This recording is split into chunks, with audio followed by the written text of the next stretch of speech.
After 3 years of virtual media silence on Hunter Biden and his scandals and his issues, why is the media all of a sudden covering it 24/7?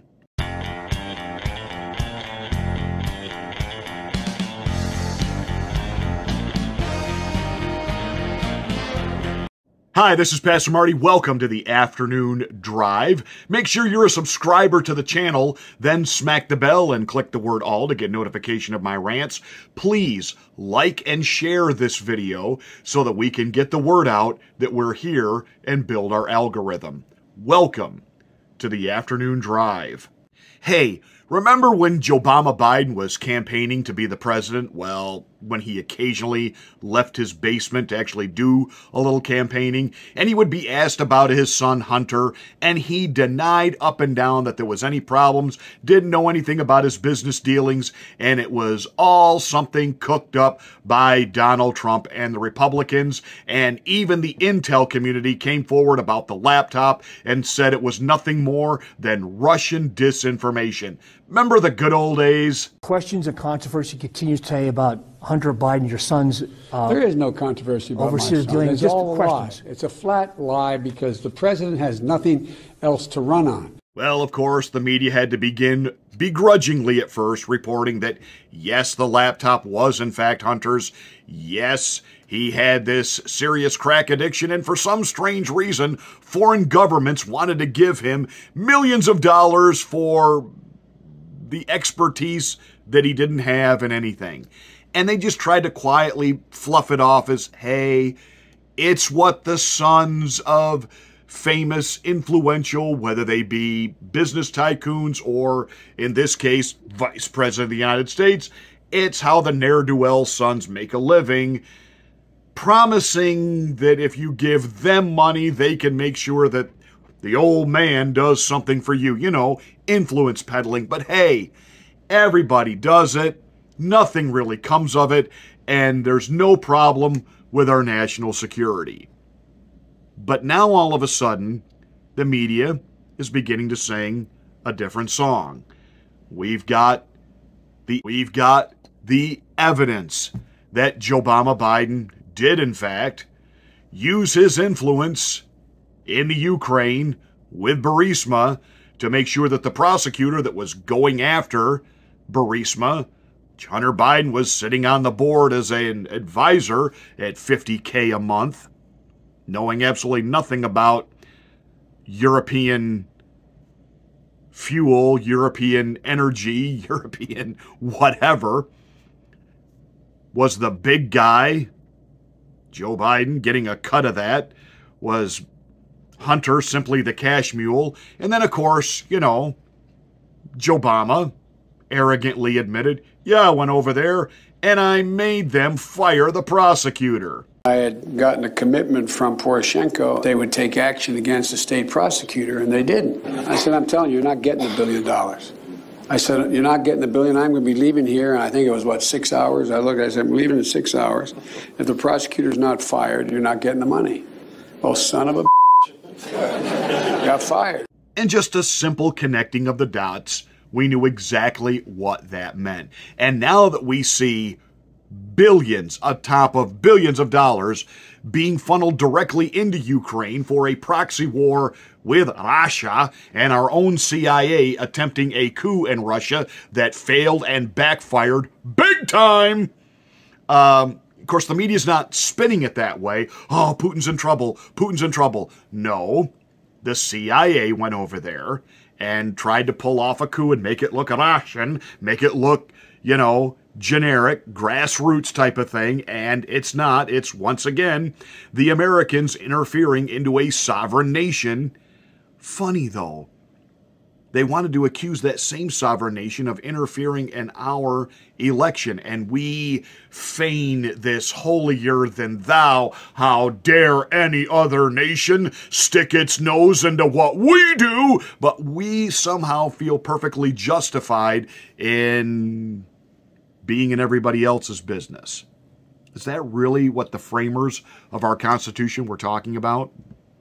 By the way, did you see in Georgia, it has now been stated that there is grave concern over the fact that Dominion voting machines can be compromised, and there is a patch that needs to be installed. But the Attorney General of Georgia has said, yeah, we don't have enough time to do this before 2024, so we'll do it after the 2024 election. Wait a minute. I thought Dominion voting machines were perfectly fine. I thought there was no problem there, and that Donald Trump and Rudy Giuliani were maniacs for even insinuating that.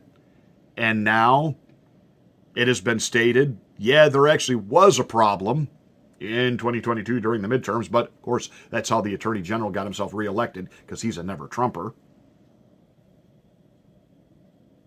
And yeah, there is a patch, there is a fix so that nobody can hack into the system, and we're going to get on that after the 2024 election. We don't have enough time. It's 46,000 voting machines. You got a year and a half. Get busy.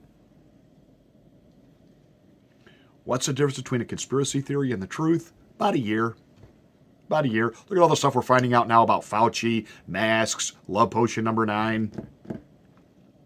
Yep.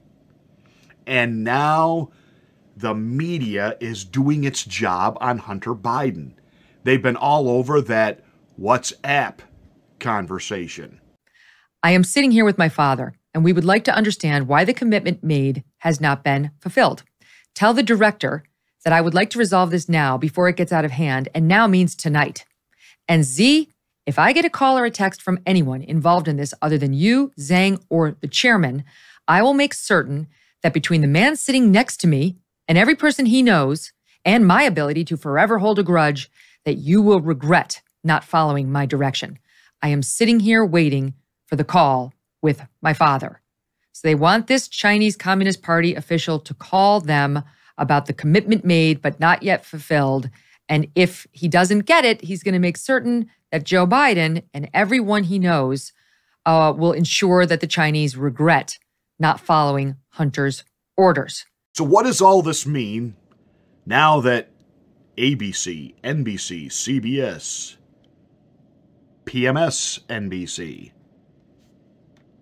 everybody but not quite there yet with CNN, hitting Joe Biden on this smoking gun that even got into a contentious back and forth between the White House press secretary and the mainstream media that actually pushed back on her.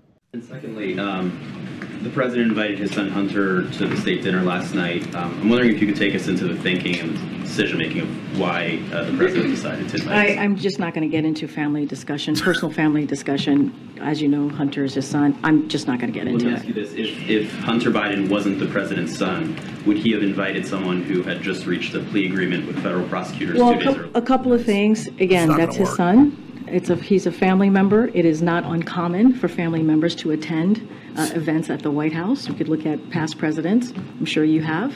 So that is not uncommon. As it relates to anything related to Hunter, I'm just not going to respond to it from here. Yeah, we'll play that. Can I follow up on that? No, I just called in somebody. Go ahead. Yeah. So Curley wouldn't answer James's question, though. Are you going to answer the question? I mean, not an unreasonable question to ask, but the President of the United States was involved. These are not Fox News. I'm shocked that they're asking. In some sort of a coercive conversation for business dealings by his son. Is that something, if he wasn't, maybe you should tell us? So here's the thing, and I appreciate the question. I believe my colleague at the White House Council has answered this question already, has dealt with this, has made it very clear. I just don't have anything to share outside of what my colleagues have shared. And so I would refer you to him and the DOJ. Another question coming comment from here. It goes on and on. What I can tell you is I know that my colleague has dealt with this. He addressed this at the White House Council. I just don't have anything else to share. I just answered the question. I just answered the question. I just answered. Stephen. She's getting mad. Stephen, I just answered the question. I just said. It's not up to you how I answer the question. I just answered the question by telling you my colleagues at the White House Council has dealt with this, and I would refer you to another them. one coming. Can you just remind us what your colleague said from the White House counsel, so we have it. I would refer you to them, and they will share their statement with all of you. My question is about your statements from that podium. You've stated that the president stands by his comment from the 2020 campaign that he never once discussed his son's overseas business dealings with his son.